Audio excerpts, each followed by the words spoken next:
Hey, welcome back to another Blkcity coffee vlog. I'm so happy to be making these videos again. You know, the voice comes and goes, so sorry about that. As you can tell, if you're new to this channel, I roast coffee. I recently fell down a mountain, thus this. So I'm trying to do my best as to not have it be such a distraction, but in today's video, I wanted to give you 5 tips if you've just gotten yourself a Hottop roaster. Thank you so much for always hitting me up in the DMs and in the comments. And the most common thing that I get is, hey, can you give me any advice? You guys love my video on that. That's great. And I'm always like, hey, go see my video. That's like 30 to 40 minutes long. And I know that's kind of a pain, so I thought this video would be a nice update to that. My first tip would be to get the Hottop version 2KN Plus. It's got to have the plus. That way you can hook up to a computer, a laptop, and that way you can use some sort of roasting software. If you're serious about roasting and you want to know about profiles, you want to know about bean temperature, environmental temperature, and things like that, and you really want to learn about roast theory, and you want to see the roast curve documented for you, and you can save all of these things digitally, then I would highly recommend that you go for it and spend that extra money for the 2KN Plus. And Artisan is a free roasting software that you can find. They're always updating it. It's basically crowdsourced, which means there's no official support for it. It's basically a community of home roasters like you and I that maintain it and give their feedback, and somebody's always kind of like updating it. Tip number 2, really easy: roast as much as you can. There's really no easy way to get around learning. Sometimes you just gotta dive in and do it as many times as possible, and know that that costs money. Granted, when you're roasting on a Hottop, you're not roasting a lot, you know, and when you're only buying a cup, maybe a pound or 2 or maybe 5 at most of green, because you're really not going to move through it that quickly, because the Hottop itself can only roast like 100 grams or something like this, or I forget now what it is. Being that it's a drum roaster and it's also electric, it's not going to have the power capable to roast at full capacity. So say if the Hottop was 100 gram or 150 gram full capacity, it's probably only going to roast about 70-75% of that well. But yeah, roast as much as you can. And whenever I had the opportunity, and I had like an hour to spare or something like that, where I could roast an hour of coffee back to back to back, because that's how long it would take. It would take me an hour for 1 pound of coffee.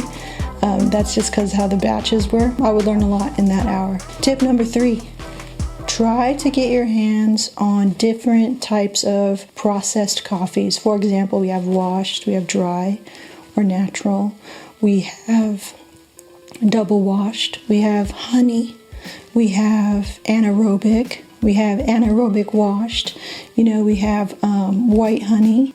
I guess those are the main ones that I can readily see. Whenever you see some new type of processed coffee, try to roast that, you know, and see how it reacts. The easiest type of coffee to roast when you're still learning, I would recommend to be washed. Washed is going to do what, for the most part, it's going to act like a coffee should in a roaster. Let me know in the comments, is this annoying to be listening to a voice like this? Because otherwise it's really hard for me to make content. Or I could just make a content and just put words. Let me know in the comments what you guys prefer, if the voice is annoying, listening to it go in and out. But again, I think I might have a little bit of vocal cord damage from the surgery, so please bear with me. Tip number 4, try to cup everything.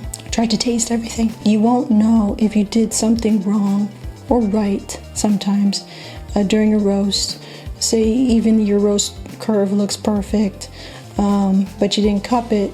You'll never have that true validation of what you did during the roast process was good. And how we judge good is, does it taste good? And even more cruder than that is like, does it taste good to me? Does it taste good to you? Does it taste good for the person who you're making this for? But just get in the habit of cupping everything that you do. That way you can delineate, hey, this was kind of weird, or maybe I was too hot. I came in too hot on this roast, or I didn't come in hot enough.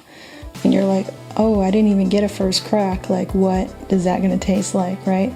Okay, I see that it's kind of vegetal, or it's underdeveloped, or it's grassy, and there's really no sweetness to this, you know, like, so those are the types of notes that you can make when you're going and judging your own work, you know, and critiquing your own work. And it's cool because you get to just do it. Nobody sees you, you know, nobody knows what the heck you're doing. So it's a way for you to learn very quickly without the feeling of being judged. The fear of being judged keeps people from learning. Another thing too, along with this tip, is to learn how to cup consistently, correctly. You know, what you can do at home, I think, and this is what I do, is look at how it's done professionally, and then take everything that you can do and distill it down to what you can do at home. I'm going to be consistent with as much as I can about the cupping process.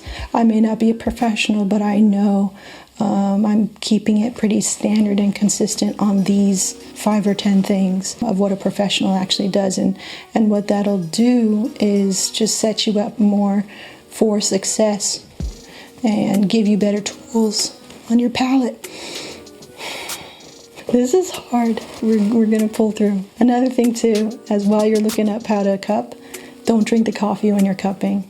When you drink coffee while you're cupping, you're actually not creating a palate that is clean for the next cup. So if you're just cupping one coffee, it's not a big deal, right? But say you have 3 and you want to tell the difference between, say, you know, an African or a Mexican coffee, you don't want to be drinking the coffee. You want to slurp, taste, spit, and then maybe have a drink of water, and then do that again for another coffee. That way you can just, you know, cleanse the palate in between. Tip number 5, almost at the end. I would try to take a coffee and then roast it light, roast it medium, and then roast it dark. Okay, that way you can kind of like know the difference. This is not about, because I had this silly thing where I was like, I'm only going to roast light coffee.